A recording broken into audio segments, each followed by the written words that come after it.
Hello everyone and welcome to the Metal Gear Solid tier list video. We can finally do this now as we've completed pretty much everything in the Metal Gear saga. There's a couple of outliers that we will not be including. Like we haven't played Metal Gear Survive, and I haven't played like Snake's Revenge. I haven't played Metal Gear Solid Portable, the one that was like on phones. Like that, it's not everything, but it's enough. I think it's enough. It's cohesive enough where it's like it's the entire mainline series plus a couple of spin-offs. And with recently finishing Metal Gear Solid Twin Snakes on the channel, I can now do my revisitation of the series and sit down and rank all of the games, which I'm very excited to do. I've organized them loosely in order of how I played them all. Something to note, however, is Metal Gear Solid Portable Ops is not included in this tier list. Rest in peace. So clearly, the person that put this tier list together has the opinion that Portable Ops is not canon. But then we'll go and include Snake's Revenge, Twin Snakes twice, Metal Gear Solid, the VR missions, and then the VR missions again, but with a lighter icon. So these take precedent over Portable Ops. But we will endeavor to give our thoughts and feelings and opinions on all of these games, right? Some of them, I already know where they're sitting on this list. Some of them I already know where we're sitting.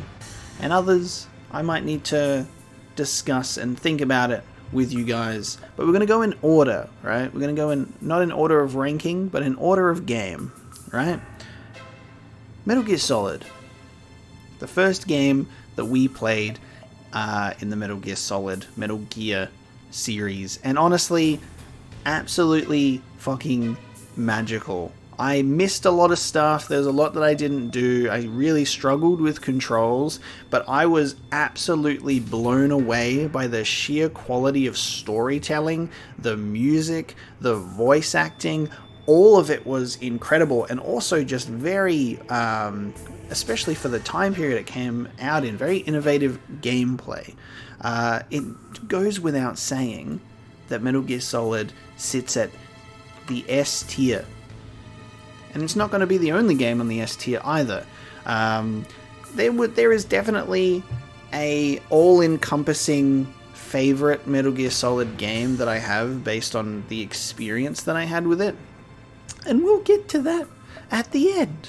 But Metal Gear Solid 2, another game that I definitely struggled with, potentially even more than the first game. There was a lot of awkwardness for me to really grapple with the original controls of Metal Gear Solid 1 and 2 that really started to smooth out by MGS3, because it was a little more modernized and they brought the camera down to something that I could control, and I found that made a world of difference for me.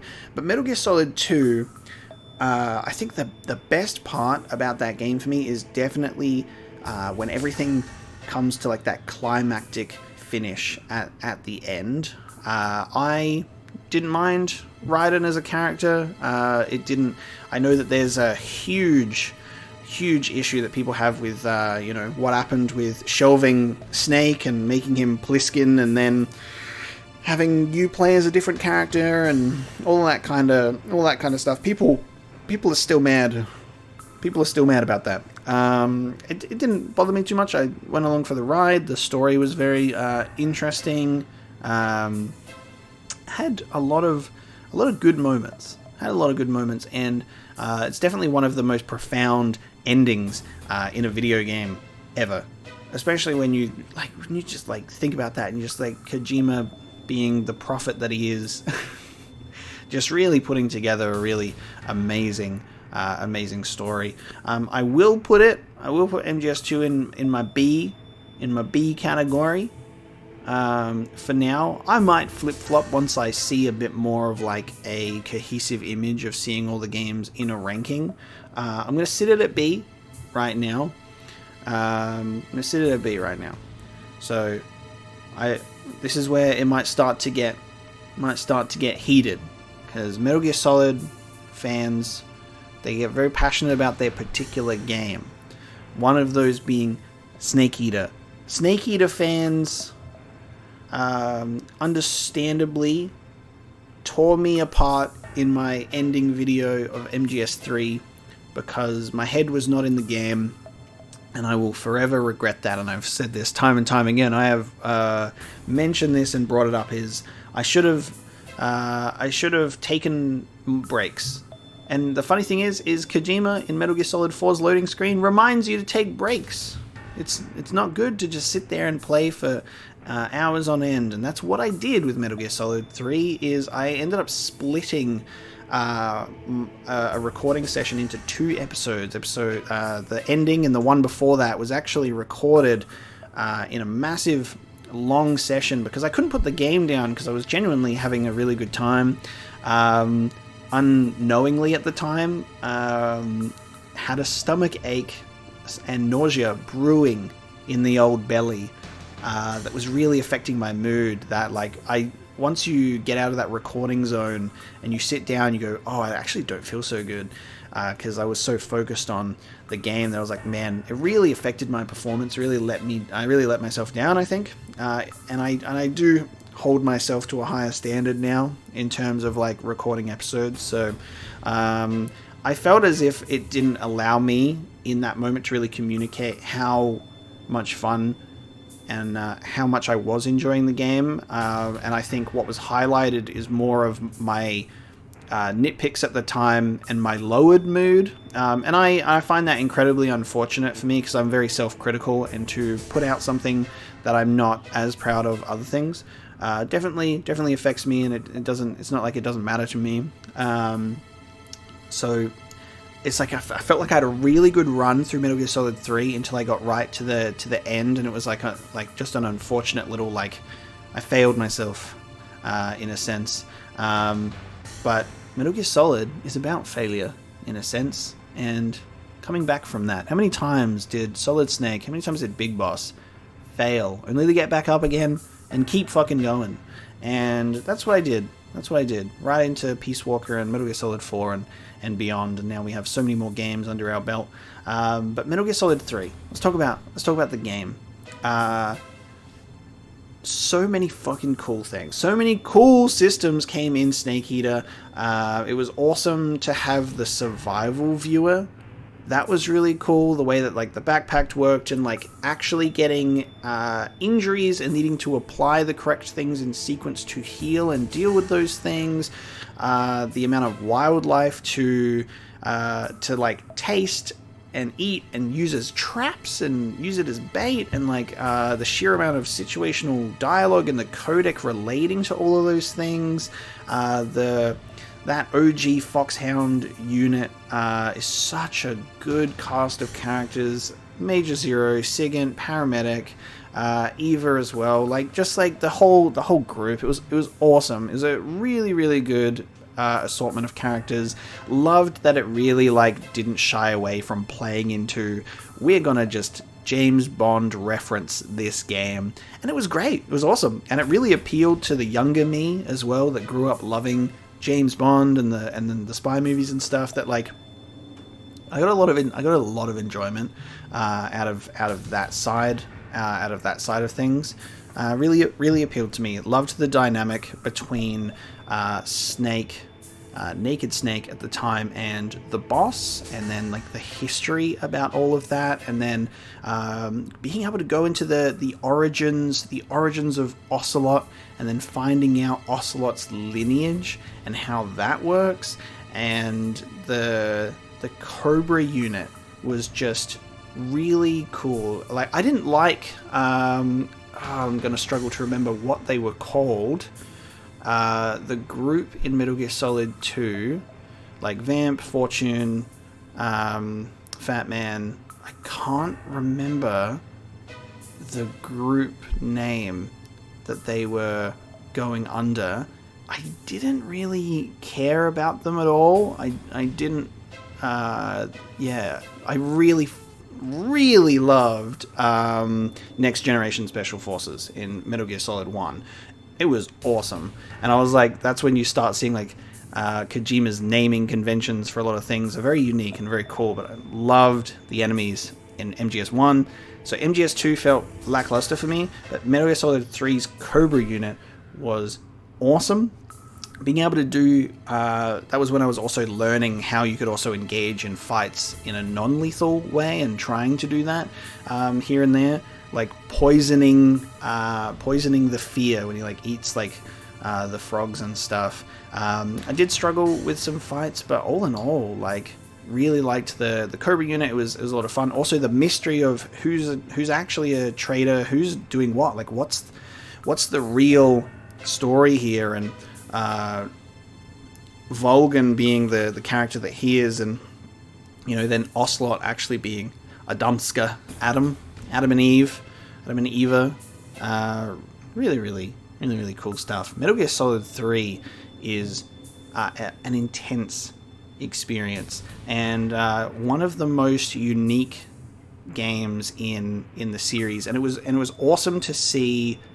While some things got discarded and didn't continue, it was amazing to see what parts of that game would go on into the future titles to improve gameplay even further, because the gameplay gets to a point where it is so refined that it's like the best thing about that game. Metal Gear Solid 3, with that being said, sits at the A tier for me. It sits at the A tier. It's very close to being S tier for me.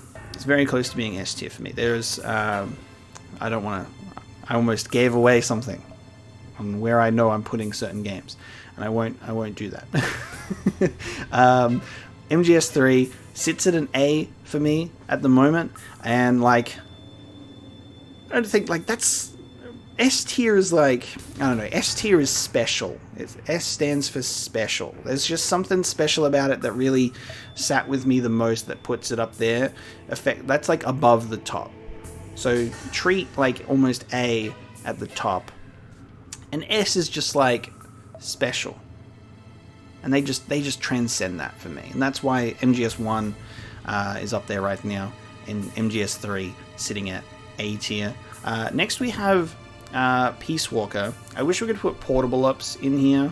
I don't think I can add one. I have to make my own if I want to do that. If I wanted to put Portable-Ups in here, Portable-Ups is probably like a D. We'll put Portable-Ups there. Had some cool story concepts. Ultimately, the gameplay of the PSP being the first PSP Metal Gear Solid title brought it down quite a bit, but it was okay. We'll put that as a D. I don't have much to say about Portable-Ups. It was cool to get some, whether its canonicity is thrown into debate all the time. It was cool to see some stuff that was like earlier Grey Fox, like Null related stuff, with Frank Yeager. And he's kind of like the most memorable thing for me. And like the villainous group was kind of alright, but it's not hugely memorable. So we'll sit it on D. Peace Walker, however, because I did want to say a little bit about Portable-Ops to then go into Peace Walker. And while we played the HD version of Peace Walker, it's not like it changed anything dramatically. It still has the same like gameplay and stuff, and they improved it so much. The gameplay of Peace Walker was really awesome. The boss fights against like all of Huey's like machines, though, did get a bit tedious after a certain amount of time. Some of those were really lengthy and with like what they had to do very spongy, but really liked the story, especially when it got to the point where revelations were happening at the end and things made like a bit more sense that were questionable during the playthrough, like to do with paths and stuff. There was some weird stuff going on there, but good music, good story, great characters. It was really cool to start seeing Miller coming into the fold as well, because obviously all I'd known of Miller at this point was in Metal Gear Solid 1, who was not even the real Miller the whole time, is being impersonated by Liquid and was then murdered in his own home. And it was cool to then actually see this character for who he was, and to learn about that dynamic between Big Boss and Miller, just making their own military, doing their own thing, guns for hire. And I really loved the whole nuclear deterrent aspect of it all as well. It was a lot of fun. So I really liked how the gameplay elevated things, but it was still a downgrade from Metal Gear Solid 3 in some ways for me. And there was just some things that I was missing, but I enjoyed the story. It was also that deja vu of Big Boss and Huey when comparing it to Solid Snake and Otacon. It was very interesting to see how different the dynamic was between these characters that are very similar, also same voice actors, all of that kind of stuff. So it was interesting. But Peace Walker probably sits like behind Metal Gear Solid 2 in the B. It's almost a C. Like it's almost pushing C for me. I'll think about that. I'll revisit this column. I think this is almost kind of undecided. They're sitting there, but they could change. But Peace Walker, also something that I did like is this was the beginning of something like this that was built on in Metal Gear Solid 5 quite a lot, is the briefing files. The codec was very limited in the game, where it was more so scripted points that you would be spoken to, and then if you pressed it during gameplay, it was kind of repetitive voice lines that just help you do stuff, instead of getting all of that situational dialogue, which I really enjoyed. How that system worked of you pick up a gun, or you investigate an animal in Metal Gear Solid 3, or you do something specific and you have to go into the codec at that moment, and they can talk to you about at length all of that kind of stuff. It's very, very cool. So Peace Walker had the briefing files instead, which was a good way to make sure you wouldn't miss stuff, so you could actually just go through and listen to everything. And we did. We listened to everything. And one thing that I really appreciate Peace Walker for, and I'm glad that I did play it, is how well it leads into and deals with MGS5. Because I know that it seems that it's a very common thing that a lot of people played Metal Gear Solid 5 as their first Metal Gear game when it came out, because obviously it was the most accessible, so people just kind of jumped in from there, which I imagine would have been very confusing. But that is what it is. We're gonna talk about Metal Gear Solid 4 now. Alright, we're gonna talk about Metal Gear Solid 4. Guns of the Patriots. If you've seen my playthrough of Metal Gear Solid 4, you already know where this is going on the ranking, right? You already know where this is going. But let's talk about Metal Gear Solid 4. It's a controversial title. People fight about this game. There are hours and hours of video essays out there. Just one of them, or a couple of them being 3 to 4 hours in length. I believe I think I've seen a couple of videos that just are really long, tearing it apart to a molecular, genetic level of why this game is so misunderstood, or why this is the best one, why this is the worst one, why it betrayed fans, everything it did wrong. My problem with Metal Gear Solid 4, it's a very polarizing is a very polarizing title. People shat on it for how much of it was just like cutscenes, the game, or it was just like not much gameplay compared to story stuff. And with me, after playing through the series at this point with a few games under the belt, I was so invested in the storyline and the characters that I was having such a good time through all of the cutscenes that they never felt long for me. And I never, like, there was never a point where I was like sat down being like, fucking hell, this is still going. Like sometimes you'd get like that reaction where it's just like, oh wow, like the cutscene's still going. But like I was eating it up, dude. It was 3-course meal and dessert Metal Gear Solid 4 for me, and a 5-star review after eating all of that. Like, I was enjoying all of that story stuff. There's some ridiculous shit in there. Akiba is annoying.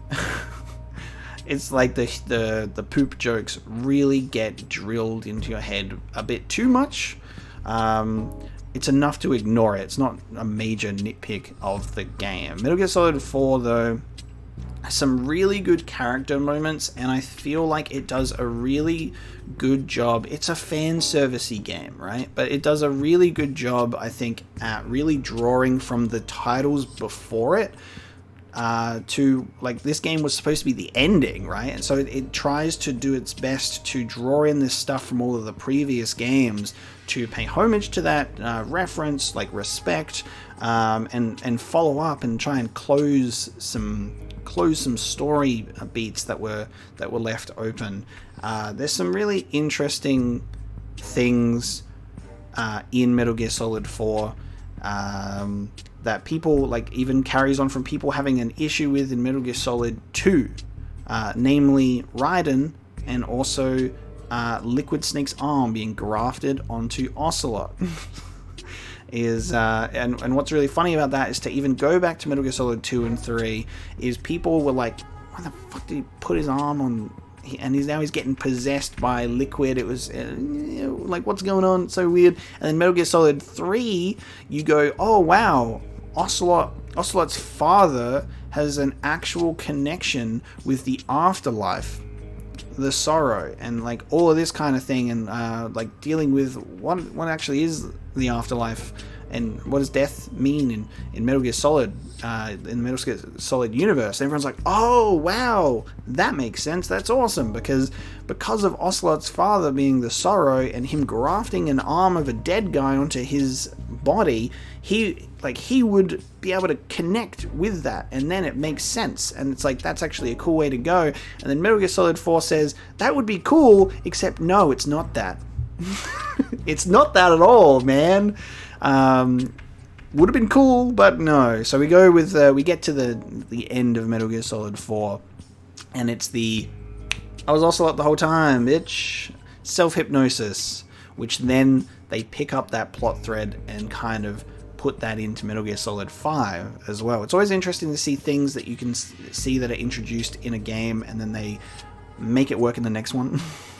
Or like do stuff in the next one about it. But yeah, Metal Gear Solid 4, it does jump around with a couple of story stuff and changes some things to steer it to the finish line, especially when it's dealing with the fake out, dealing with Big Boss's remains, which actually turn out to be Solidus Snake, with the eye being on the wrong side, and the real Big Boss was like reconstructed, I guess.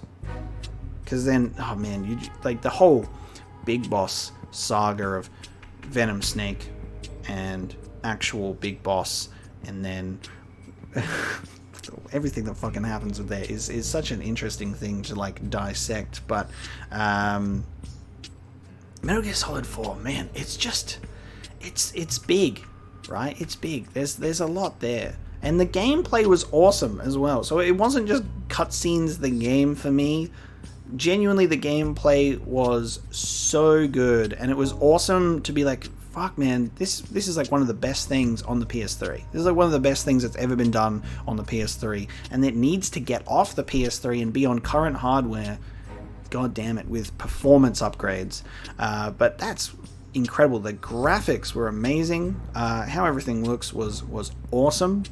The way that it really picked up and followed after the events of Metal Gear Solid 2 was super interesting, with like Vamp coming back into play, Raiden coming back with a whole other whole thing has gone on with him to transform into Grey Fox 2, Cyborg Ninja Boogaloo, and I don't complain about that at all. I don't have a problem with that. Raiden obviously was a particular type of character in Metal Gear Solid 2, and Solid Snake tried to, really impart some words of wisdom to him at the end of that game.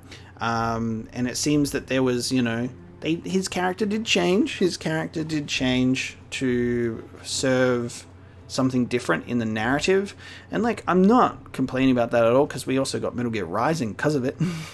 It was cool to see this child soldier who had, was not able to choose his own way and to choose freedom and to, create his own story, and then for him to then be manipulated through Metal Gear Solid 2, and then he has that chance at freedom, but things happen where he ends up doing, the stuff that he's doing, because he was working, I believe, if memory is serving me correctly, he was connected and doing work for Big Mama, which is also another thing that we'll get to about Metal Gear Solid 4, which is awesome. And it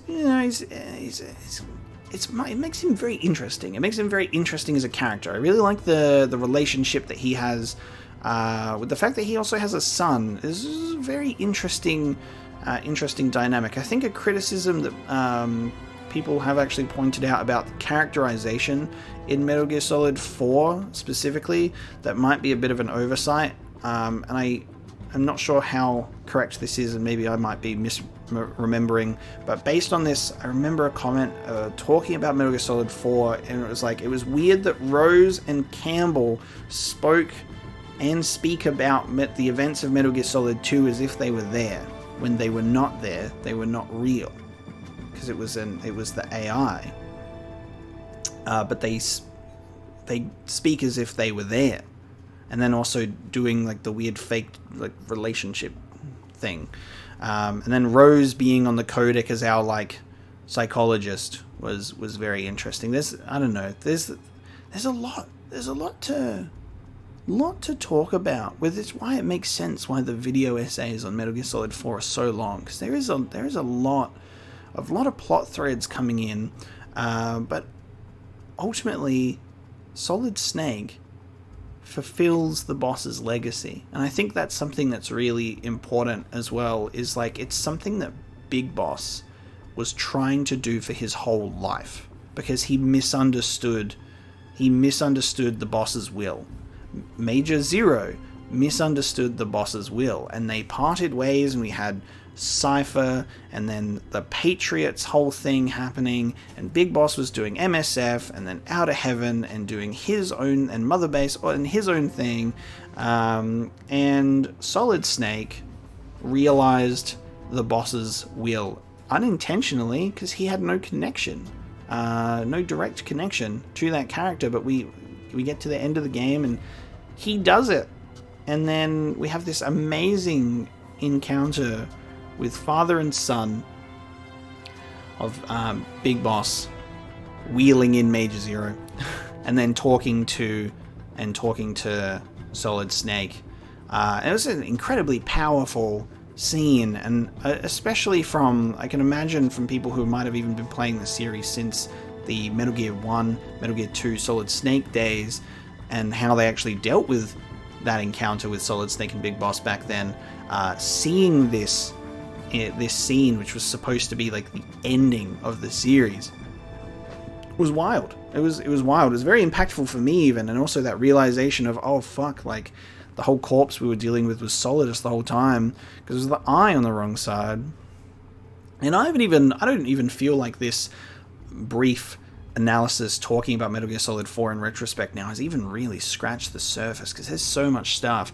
I haven't even mentioned how fucking good the Shadow Moses mission is. When I made that an entire episode, the revisiting revisiting Shadow Moses, and Raiden showing up to stop stop Outer Haven, and that's like, just that moment is so reminiscent of Solid Snake and Grey Fox being in that almost exact same scenario of this cyber ninja coming in to like at least save Snake. Also, a Metal Gear Rex versus a Metal Gear Ray fight, so fucking good.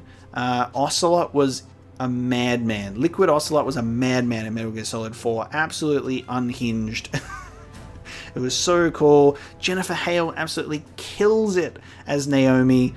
God damn, we love Naomi. I don't care how flip-floppy she is and how weird she is in Metal Gear Solid 4. Love her to death. Great character. Otacon falling in love and getting his heart broken once again. But he was a great character, and he's trying to be like... He's such an awkward dude. He's trying to be like this father figure and struggling incredibly to do so for Sonny. And that is a whole other connection. That's another connection from Metal Gear Solid 2's bringing in Olga's kid, and like there's a lot of cool stuff there. I feel like that's like Otacon's chance to really like try and like raise Sonny right, or like look after her, because he failed to protect failed to protect his own sister, and that brings up the whole Emmerich family trauma stuff with like what happened with their relationship, how Otacon's having a relationship with stepmom, and Huey drowns himself because of it, because he's a sad, miserable piece of shit. There's just like so much going on there, but like the cast of characters in Metal Gear Solid 4 was really, really interesting. Loved the dynamic for old Snake, and how it was dealing with rapid aging, and how he was like his time is limited, sort of deal. The dynamic between him and Otacon during those times was actually quite tragic and heartbreaking, and they hit a lot of them. The game's emotional beats really hit hard for me. Like, it was the first Metal Gear game that I had played so far that I cried in towards the end. It was actually quite unexpectedly an emotional bullet, and the way that they handled like the interactions between like Snake and Meryl, like that reunion as well, and like her as a character, it was really great. Fuck, love Meryl. Meryl's so good as well. The marriage with Akuba, bit interesting. But it is what it is. But fuck, I feel like I could talk about Metal Gear Solid 4 for a really long time. There's just so much in there. Even from like really like small stuff when it's like the fucking iPod, and like the fact that it has an in-game podcast and stuff like that. There's just a lot. I feel like I need to kind of wrap up my Metal Gear Solid 4 talk and just tell you guys that it's my S tier, and it's my SS tier. It's in front of Metal Gear Solid. It's my it's at the height right now. Because Metal Gear Solid 4 is just fucking good. I haven't even mentioned the fact, the Beauty and the Beast dynamic, and bringing in like the new next generation special forces that are all based off like the previous members, where the Beast versions were so cool. I feel like we got a bit too much of the Kojima objectification and horniness again, when he's like, we're gonna just make the beauties like overly sexualized for some reason, and they're just like, but then he brings in a very interesting element of like trauma as well, and like they all have these very immensely tragic backstories that really like fucked them up. And there was super fun boss fights, and very interesting as well, very unique boss fights. I haven't even spoken about Drebin. I haven't even spoken about Drebin yet, and the smoking soft drink drinking monkey. Like, there's so much going on in that game, and it's I love it. I love it so much. It's like it really encapsulates what Metal Gear Solid is as a series for me, from all of the silly stuff to the serious stuff, the emotional stuff, and an incredible story, and incredible gameplay. And that is like almost like a peak Metal Gear Solid experience for me, is fucking amazing gameplay and fucking amazing story all together in Metal Gear Solid 4 for me. And then we move on, and we bring ourselves to, you know what I just realized, by the way? I'm pretty sure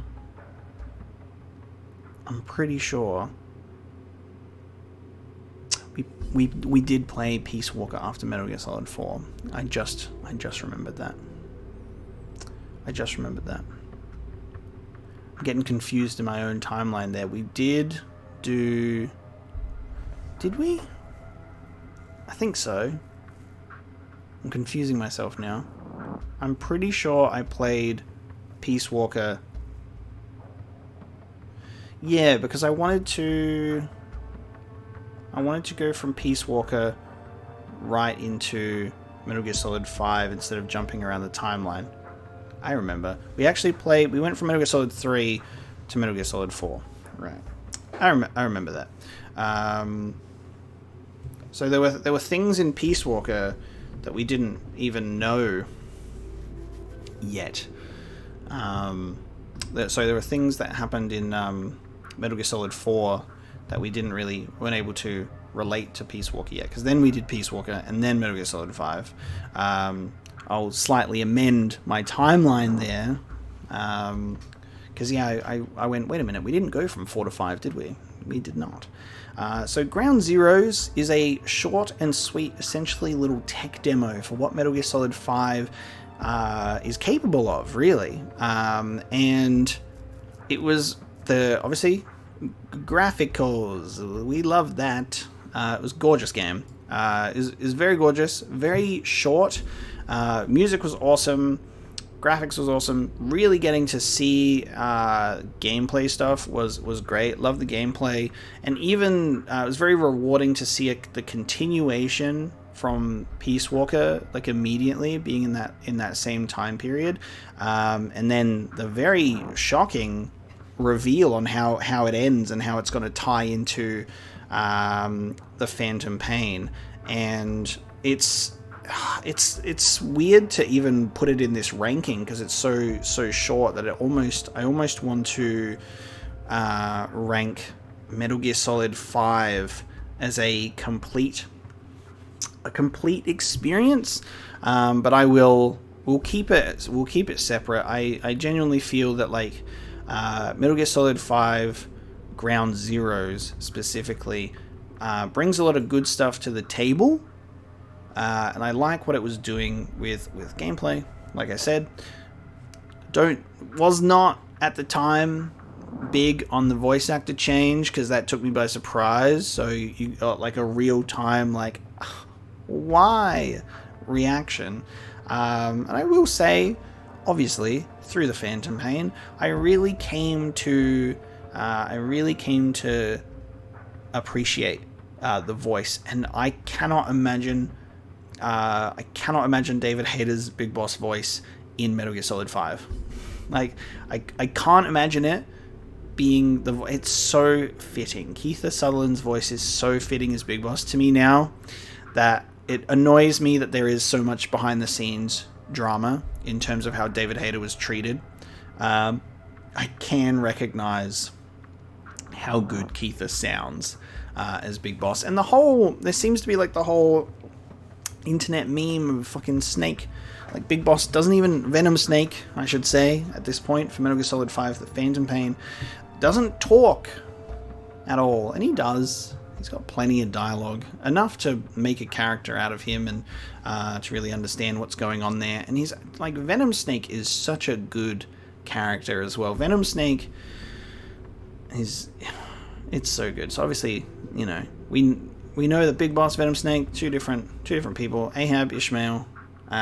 Very cool twist. There's a lot of cool stuff in Metal Gear Solid 5 as well. That's like, and it's one where it almost feels like thinking back on it now and seeing this game in comparison to Metal Gear Solid 4, that it feels like that criticism, or that, you know, indecisiveness I should say, like how, you know, polarizing Metal Gear Solid 4 is, that he stripped away a lot of the straight up cutscenes and storytelling, and it was more environmental storytelling. And there was still like cutscenes and big story moments, but there was definitely a part of me in that game that was like, I really loved the cutscenes in Metal Gear Solid 4, and I would have wanted that more, to be like that balance, especially with how massive in scope and ambition Metal Gear Solid 5 was. Loved all of the gameplay changes. This is the best Metal Gear Solid gameplay you will ever get, is Metal Gear Solid 5.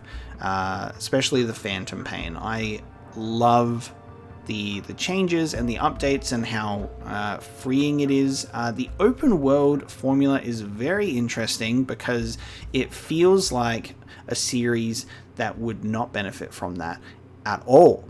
Especially in the like Metal Gear Solid 1 and 2, where you're like, it's very like, it's internal, it's stealth, it's close quarters, it's doing that kind of stuff. That putting that in an open world exploration setting is just like, man, that's kind of fucking weird. But it works for what it does, and it was really interesting to actually like to traverse the landscape in many different ways, and all of the plentiful side missions and stuff to figure out and explore, and capturing animals, and being able to just approach things in your own way however you wanted to, was just really, really awesome. The Phantom Pain is another really polarizing game. A lot of people are conflicted on it. A lot of people don't like it, and I started to get some of that negativity for the first time. I didn't get it much through Metal Gear Solid 4 at the beginning.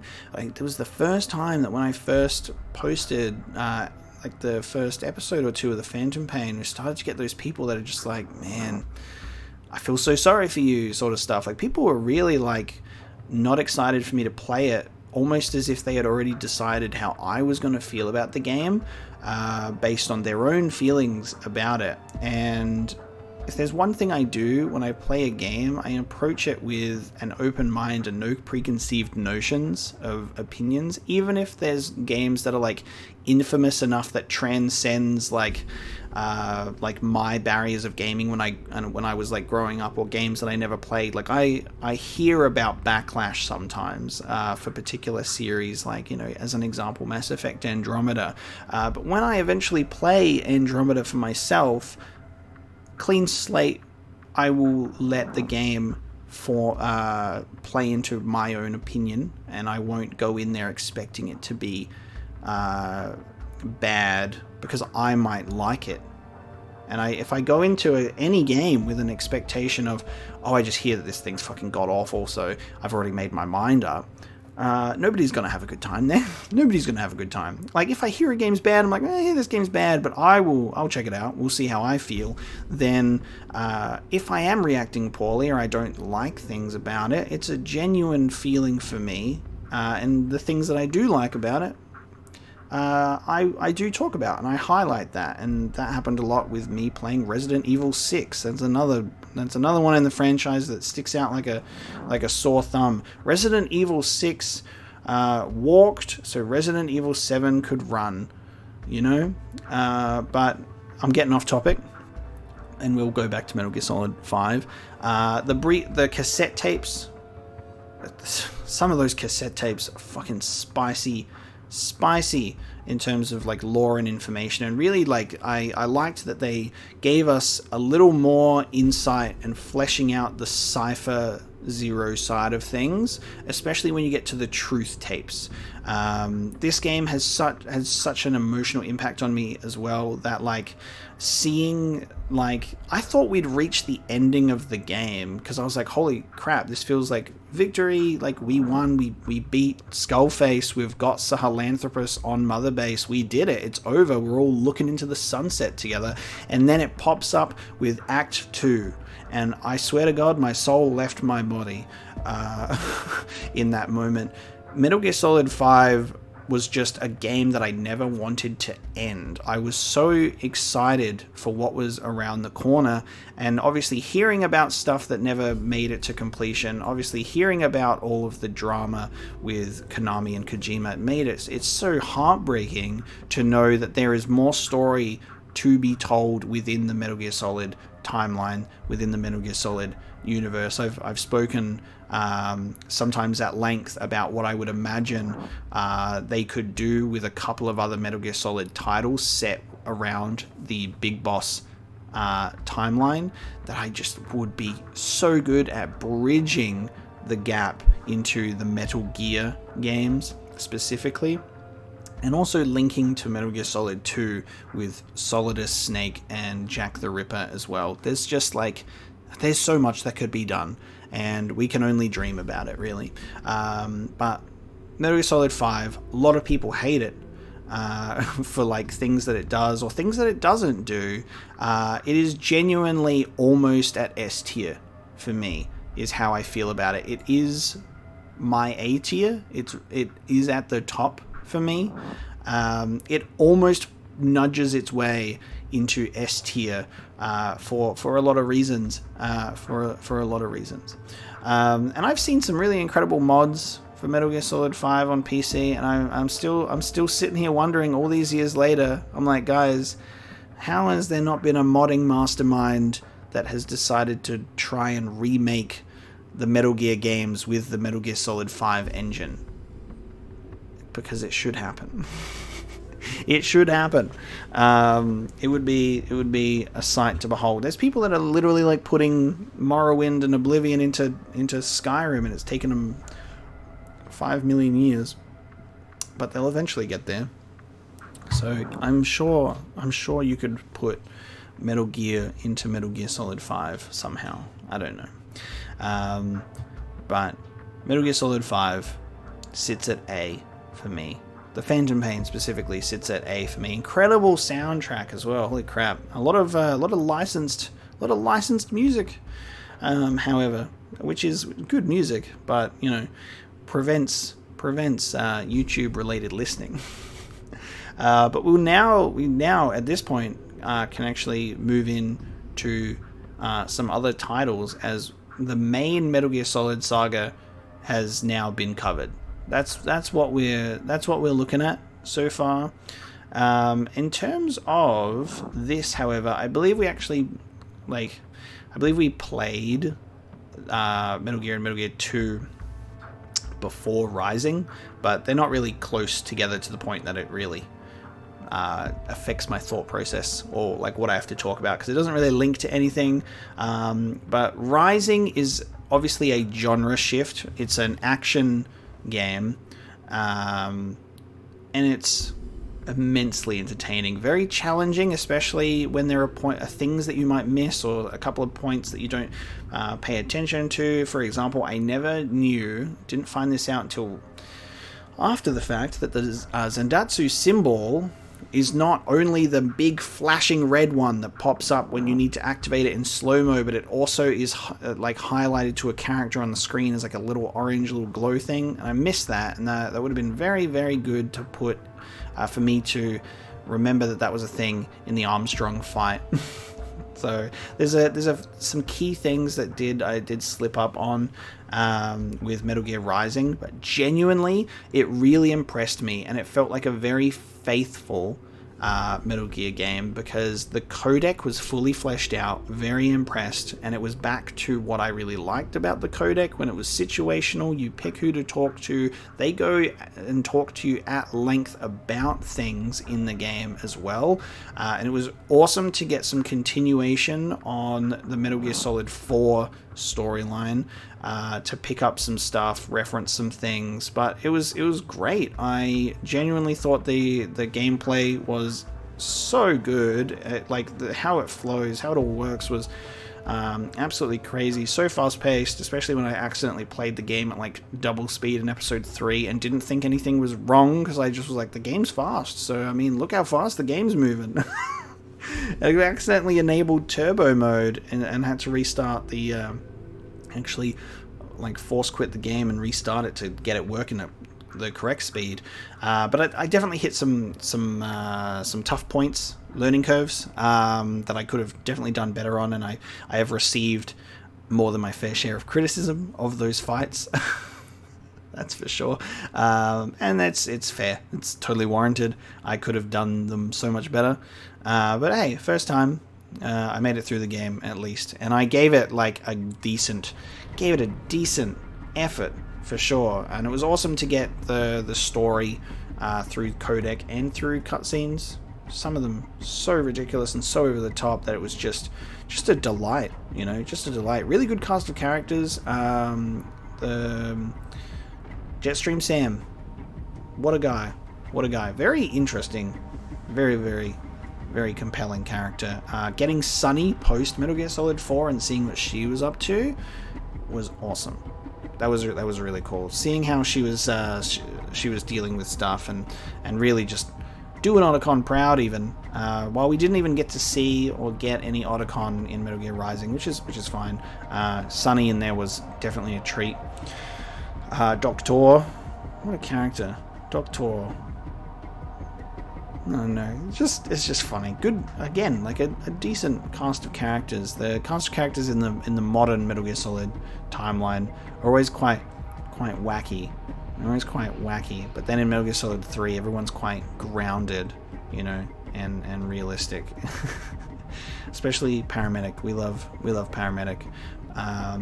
Even if she did even end up turning into evil Dr. Clark and was responsible for all of the genome stuff and L'Enfant Terribles, But it is what it is. Metal Gear Rising, no Solid involved. Metal Gear Rising Revengeance, the story about Jack the Ripper doing Jack the Ripper things. Turn off my pain inhibitors. I don't know, it's just like the music. One of the best soundtracks for sure. Incredible gameplay, and very faithful to the Metal Gear series for me. That this also sits on an A for me. It sits up here on an A, and I'm not sure where. I don't think it overtakes these two for me at the end of the day. But it sits among them, very closely. So, I enjoy the Metal Gear series, as you can tell. I'm not that people just do that because they go, too much story, not enough shooting. I genuinely have good, positive feelings about the Metal Gear Solid franchise. We got Portable Ops down here at the moment. But if these might interest you, where these guys land. There's more to come, and there's also Twin Snakes. But Metal Gear, the original, the first, the story that started it all, of Solid Snake infiltrating Outer Heaven to deal with Big Boss. It's quite archaic. It's very, very old school.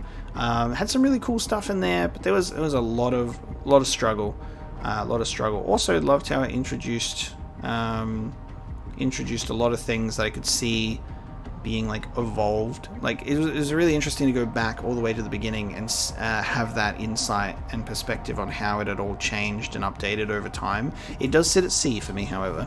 The fact that it was, the catalyst, C for catalyst, because it started everything. But it's not mind-blowing, especially going back to it after everything. And it has a lot of limitations and a lot of backtracking and just some overall frustrations. So excuse me, I've done a lot of talking time that my body forced me to breathe. Metal Gear. It's a C. That's how I summarize that. I love how I'm just like, Metal Gear Solid 4. Here's my whiteboard. Here's all of my points. Metal Gear. That is a C. The duality of man. You can tell when I'm passionate about a particular game in a series, I think. However, Metal Gear 2 Solid Snake. Metal Gear 2 Solid Snake was the most pleasant surprise. The soundtrack blew me away. I know it's very understandable why the Metal Gear 2 soundtrack specifically gets released on vinyl of all things. It's because it's a great soundtrack. Goddamn, the Zanzibar Land theme and also the theme of Solid Snake are some of my favorite Metal Gear music in the whole series. And genuinely, the gameplay improvements from Metal Gear 1 to 2 was awesome.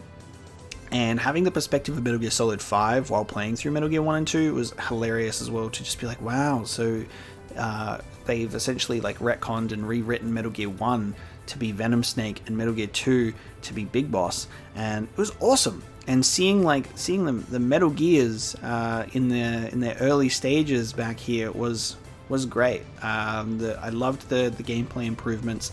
There was still backtracking. There was still some frustrations and stuff like that. But this one surprised me quite pleasantly, enough for me to put it on B, and for it to be up here right now is where that one's sitting. And as I am forming more of these games together, this is I'm feeling pretty confident and still concrete about where I've put games in my B category.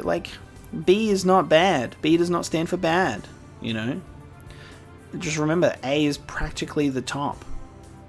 B is just below that. You know what I mean? And S is just special. And then we have Ghost Babel. Okay, Metal Gear Solid on the Game Boy Color, being an alternate universe Metal Gear Solid game set after the events of Metal Gear 1, no reference to Metal Gear 2, and it has a whole different cast of characters, a whole other storyline that's going on there. There's a timeline verge, the Metal Gear multiverse, where Metal Gear Solid on Game Boy Color takes place, Ghost Babel. This game is a fucking masterpiece. This game's so good. It absolutely blew me away as well. I played the original Metal Gear games and spin-offs on stream. This game, absolute joy. So much fun. Loved playing it. Very dated, graphical stuff, but also it was very interesting to see them working around technological limitations and having to be very creative with it being a Game Boy game and not a PlayStation 1 title. It's just so good. There was some really good stuff in there. The enemies that you went up against, the cast of characters, and again, I do bring it back to the cast and stuff as well, was really surprising. And it was awesome to share a Metal Gear experience like the original games on stream, because you really got to just really bathe in a love for the franchise together, instead of me just playing through it on my own. It was definitely enhanced by a community aspect of the game, and I can't decide whether I like it more than Metal Gear 2. So it's gonna sit here with Metal Gear 2. They're like together. They're like a pair. They come as a package deal. They're a couple. You treat them as a couple. Good stuff. If you haven't played Ghost Babel, it's one of my favorite Metal Gear designs, and it was so funny because of the engineer. The Metal Gear engineer in Ghost Babel is not who you'd expect, which is its own thing, which is very interesting. But that sits there as well. And we then come to Metal Gear Acid. Right. Metal Gear Acid. Acid 1 and 2. I don't have much to say about these games. They are a tactical card-based game that really takes what is enjoyable about Metal Gear and does away with it, and tries to do its own thing. Metal Gear Acid is not really what I like about the series. I have very positive feelings about like what we've got so far, but Acid ended up being a series that we resorted to watching cutscenes for. We did give gameplay a really decent go for the most part in Metal Gear Acid 2, but I think we ran into some issues where it was just better off to react to the cutscenes, because it's actually a long game with a lot of gameplay related grinding that I wasn't enjoying the gameplay for enough to go through what would have been like hours and hours and hours of the game in comparison to reacting to the cutscenes over the course of like 2 to 3 hours instead. So I was interested in seeing how the story went along. And something to note here, which is very interesting, is Acid like loosely pretty much plays into the same alternate universe timeline diverging from Ghost Babel. It's the same writer as Ghost Babel. So Metal Gear, Ghost Babel, Metal Gear Acid. It's almost like its own alternate timeline. Acid takes place, I think either the first one or the second one. I think the first one. Take place around the time where Metal Gear Solid 4 kind of takes place. Like it's in that future setting in the 2010s. Obviously, different. Kojima is not writing this one, alternate universe sort of stuff. Snake is not affected by, you know, his genes in the way that he is in Metal Gear Solid 4, so he's still prime Solid Snake. He's not old Snake. He's got some, I believe he's got like some amnesia or some things that were going on with his character, but it does talk quite heavily about his past related to like the first Metal Gear, I believe. But yeah, it's very interesting to get an alternate universe look at the character, and there were some cool characters in Acid, and the story was quite bizarre, so almost quite like what you'd expect from Metal Gear, but ultimately it was not like hugely enjoyable. It was just, I was like, well, that probably didn't need to exist, really. A Ghost Babel 2 would have been primo for me. If they followed up from like Ghost Babel 2 specifically with something like that, I'd love that. That would be cool. I'd love for them to, they could go and create a new Metal Gear storyline with like what if scenarios. That would be really, really cool. But I've been talking about Acid as a duology. Both games really are kind of exactly the same. There are some good changes to Acid 2 to make the gameplay a little more improved, but it still is that same formula of like a tactical game. It's a tactics game with a card-based thing to it as well. And it's like, tactics is like, I enjoy games like that. I'm a big fan of Final Fantasy Tactics Advance. That's like probably the only tactics game I've played, but I grew up with it, and I do enjoy and love that type of gameplay. And then if you card-based gameplay takes me to Kingdom Hearts Chain of Memories, and they're like, yeah, let's do Kingdom Hearts gameplay, but with cards instead of action RPG combat. Who thought about that idea? That's a bit silly, because I don't like that either. I'm not a fan, big fan of the Kingdom Hearts series, not a fan of Chain of Memories combat. I finished the game, and took a lot to finish that game. But that being said, if I can push through and finish Kingdom Hearts Chain of Memories, and I can't push through and finish Metal Gear Acid, it does go to say something. Maybe tactical and card-based all in one, probably not the best thing. So they do sit at the F. They sit at bottom for me. Metal Gear Acid 2 being better than the first one, naturally, for its improvements, but not enough to bump it up here. So we've got Portable Ops sitting alone at D. We've got Metal Gear Acid sitting at the bottom. The first Metal Gear at C. And then obviously we've got a nice little staircase up to our little grouping here. And then we have our final game. Our final game, because we haven't played, or these don't count sort of thing. Like, I haven't played Snake's Revenge, haven't played Survive. That's just Twin Snakes again, and that's VR missions and stuff. Metal Gear Solid: The Twin Snakes, the remake of the very first PlayStation 1 Metal Gear Solid, and it's a good game. I think it's very interesting to see the differences. There are some things that have been toned down, some things have been changed, other things have been changed to be consistent with future games, like Mei Ling and Naomi's accents. The improvement to graphics is like pretty cool, especially for that time period. I could imagine that being very, very exciting to have more of a Metal Gear Solid 2 aesthetic to Metal Gear Solid, especially with how the graphics are in the first game. It's not the strongest part of the game. Obviously, the graphics are still very, very dated for us playing it in the modern era. So while we can look and go, wow, the graphics are objectively better, but also they are, by our terms, bad, not great. I still liked it. I really liked gameplay improvements. Being able to do first person shooting was awesome. Actually being able to play without missing as many things, being a bit more attentive because of the lessons we'd learned from Metal Gear Solid 1 enhanced the experience for me, most definitely.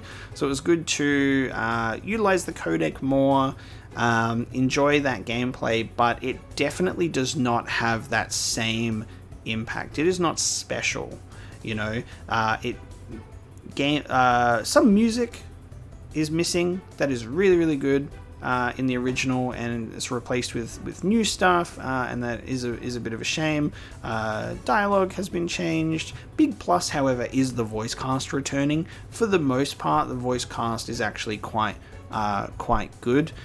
There are some that I have a bit of like an issue with, where it's like, it's not as good, or it feels very phoned in. Like Christopher Randolph's Otacon in Twin Snakes felt so emotionless, unfortunately, especially with like the fact that he has a very emotional scene in the form of Sniper Wolf's death. That it just felt like a lot more believable with the first game, and it just goes to show how much voice acting can sell you a performance despite graphics. That Metal Gear Solid really just is the king, and while it's the remake really serves to bring it to another platform with some updated graphics and mechanics, but ultimately it does not do better than the original.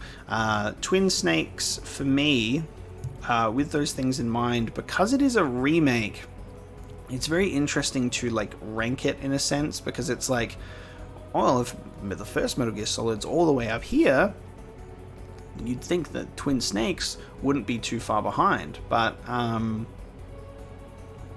it's not necessarily the case, because it's like I've already played it before, and yeah, it just unfortunately doesn't have that same impact for me, and the characters also being a little bit toned down.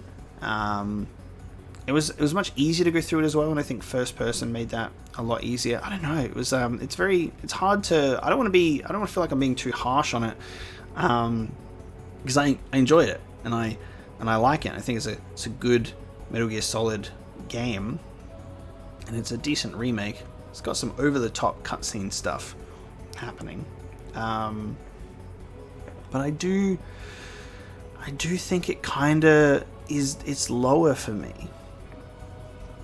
I didn't like it more than any of these other like newer experiences, and I think like I even want to put the original Metal Gear above it because of what Metal Gear does for the franchise.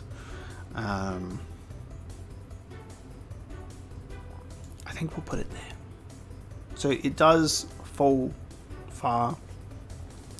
pretty far from the Metal Gear Solid tree, and I am getting to a point right at the end where I'm I've like, wow, I really just sat here and spoke for an hour, and I think my voice has just said, dude, why did you take so long to get through this tier list? Who knows? Because I'm passionate about Metal Gear Solid.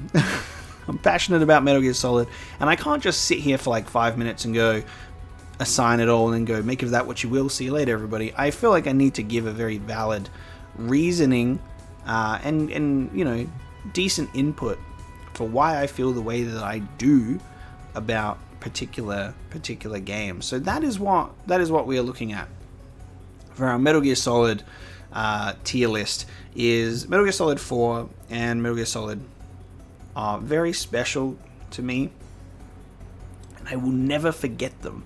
Metal Gear Solid 5: The Phantom Pain almost nudges its way up there, and it sits here. Metal Gear Solid 3 fans probably so angry at me for daring to put the Phantom Pain above it. But remember that this is the top. This is transcending reality. This is the top shelf, mate, is what these 3 games are. And for different reasons, you know. It's not so generalized where I'm like, oh, this is at the top because of this. It's like they're all at the top for different reasons, and they sit there together in harmony. And these games, incredible. Had a lot of fun with them. Some of them genuinely surprising. Had a lot of fun with them. It's not, by no means dislike the games. B is also great. These are games that I enjoyed, but I just feel like they didn't resonate or strike those chords that the others did. And then you start to get into dislike, D for dislike. Oops. Well, just ignore that. D for dislike, and an F for forgotten about. There we go. Special, amazing, badass, cool. D for already forgotten about. What I said before, an F for forgotten about. Just forgetting. That's the tier list, guys. I hope you enjoyed it. I hope you're not coming for me with pitchforks with my opinions, because remember, at the end of the day, it's just my personal opinion, and probably a predictable one if you went through my Metal Gear Solid series, especially some of those. You probably understand where I place these games. Especially, like, I think some genuine surprises in here at least might be that where I hold Ghost Babel and Metal Gear 2, for example, like, they sit up there. They sit up there. Good games. Great experiences, even if they are older titles on limited hardware, you know? Very much enjoyed my time through the Metal Gear Solid series, and one that I will never forget and am eternally grateful for.